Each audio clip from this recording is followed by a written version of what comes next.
Hello everyone and welcome aboard for another voyage of discovery here on Discovering Britain.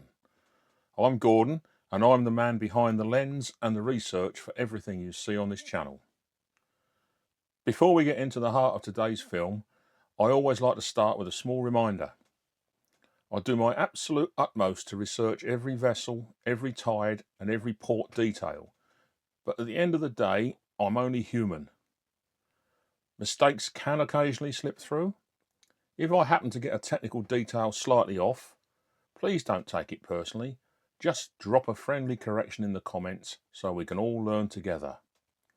Thanks a lot, and I hope you enjoy the ride.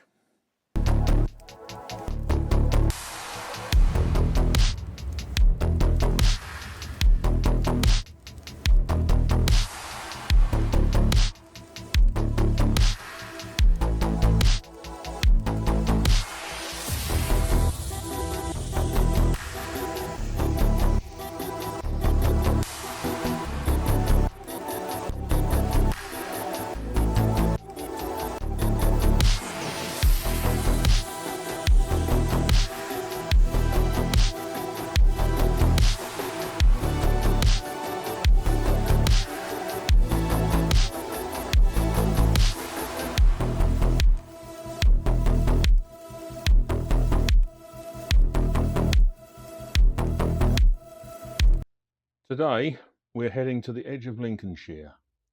We're looking at the fascinating process of how ships are brought into Port Sutton Bridge and subsequently discharged or unloaded of their heavy cargoes. It's a dance of precision, physics and a lot of mud. I'd just like to take a quick second to say how pleased I am to bring you this footage. Seeing these ships up close is a passion of mine. If you're enjoying the footage so far, please do hit that like button. It really helps the YouTube algorithm find other ship enthusiasts. If you're new here, hit subscribe so you don't miss our next discovery. And if you feel able and willing to support the channel directly, please consider being a channel member or just buying me a coffee via the links in the description.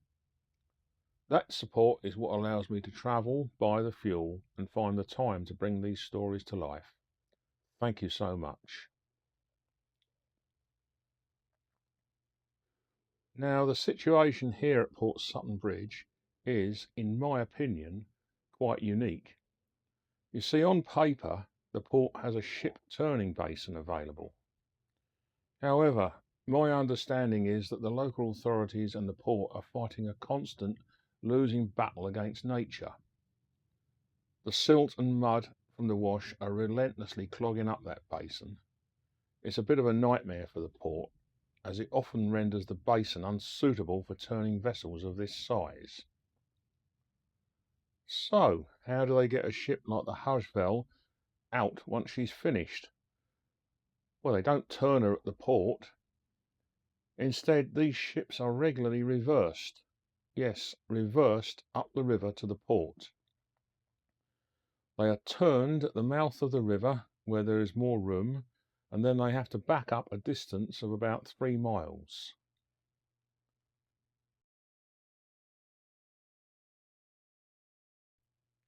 Think about that for a second. Navigating a narrow, winding river in a ship nearly 90 meters long is hard enough going forwards, but doing it in reverse, especially in the dark, it's a massive testament to the skill and steady nerves of the pilot, the master and the crew.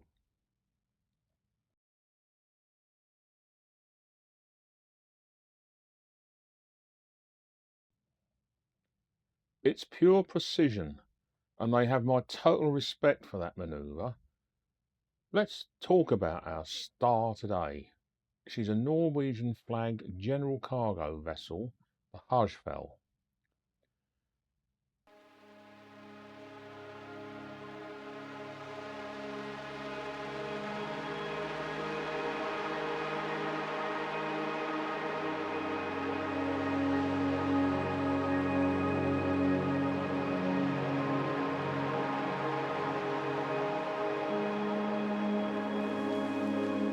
You'll often hear these ships described as mini bulkers or coasters. That essentially means she's the workhorse of our regional waters. She isn't crossing the vast Atlantic. Instead, she's the backbone of Northern Europe, darting back and forth across the Baltic and the North Sea, connecting regional ports with essential materials.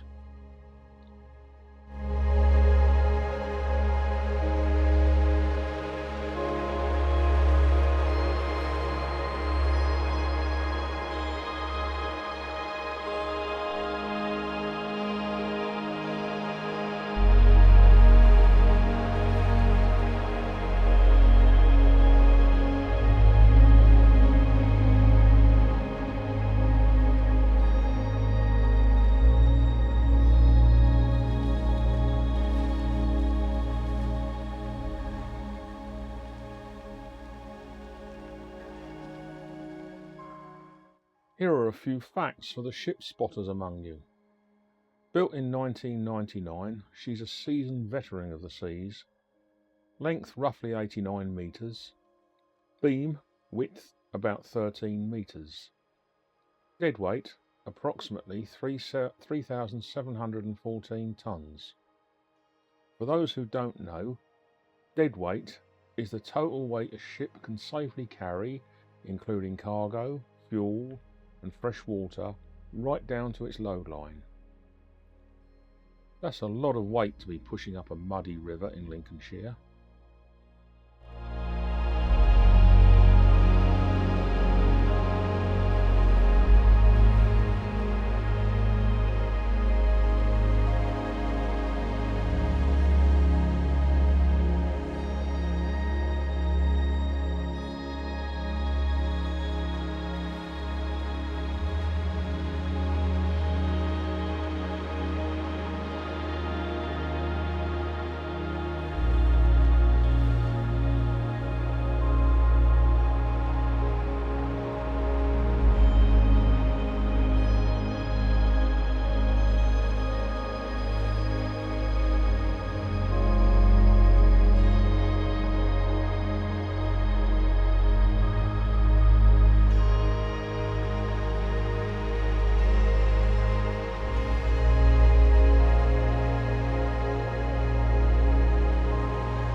Now, as the sun has come up, we can see the Port Sutton Bridge in full swing.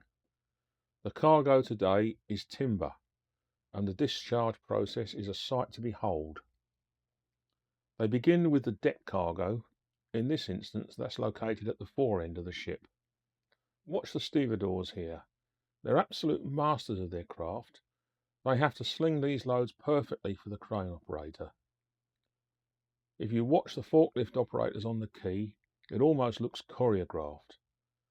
They perform this incredible dance routine, moving the timber from the ship's side to the storage areas with barely a second of wasted movement.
forklifts load the timber onto the trailers that are towed by the tugs, and those trailers then take the timber down to storage further over in the port, so it's not left on the quayside. This, I presume, it's building timber. I can't really see from the distance, but it's obviously treated. That's what they're doing here.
And then the tugs take the timber, as I say, down towards the back of the port for storage.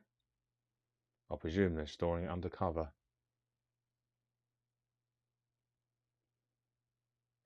They're just a basic little trailer that they use. Oh, there we go.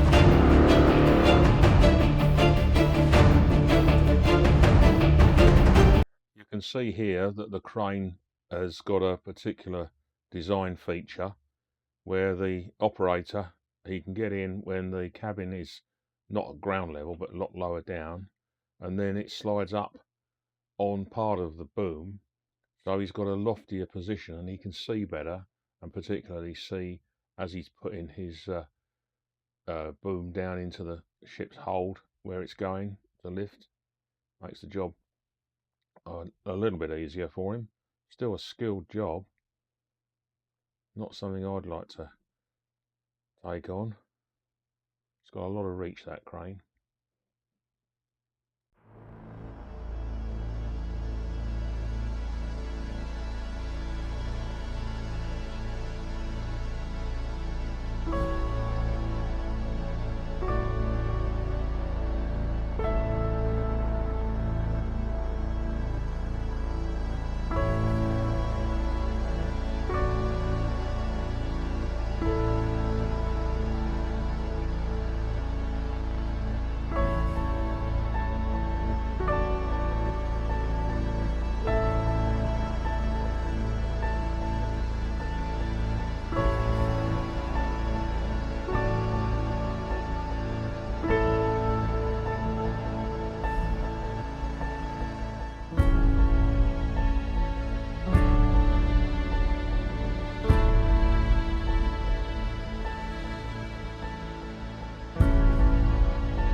As the unloading progresses, the crew begins using the ship's moving gantry to lift and stack the hold covers.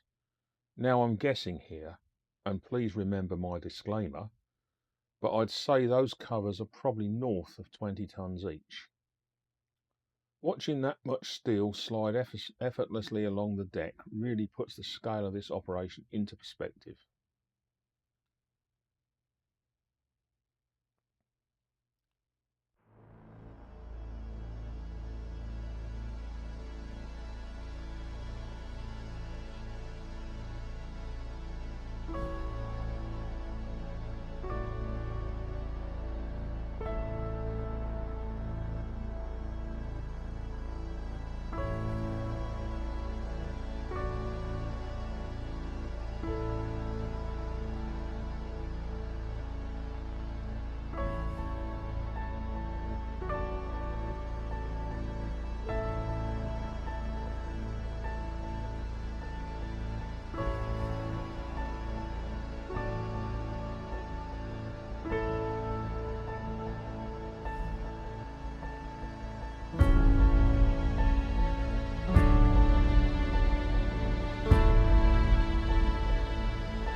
It's a fascinating progress From the 3-mile reverse in the dark to the precision of the morning unload, Port Sutton Bridge might be small, but it's a vital cog in the machine of British industry.